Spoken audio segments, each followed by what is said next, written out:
amazing. Congratulations, you are officially amazing.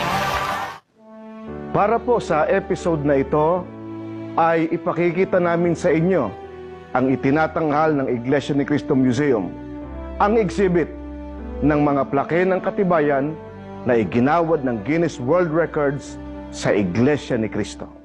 Ang Iglesia ni Cristo ay natatangi sa marami. Nakita ng madla ang mga kahangahangang tagumpay ng Iglesia mula sa aba nitong kalagayan ng magpasimula.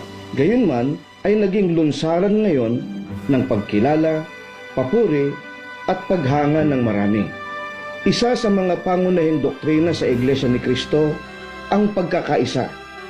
Nakasulat sa awit 133:1, masdan ninyo na pagkabuti at pagkaligaya sa mga magkakapatid na magsitahang magkakasama sa pagkakaisa.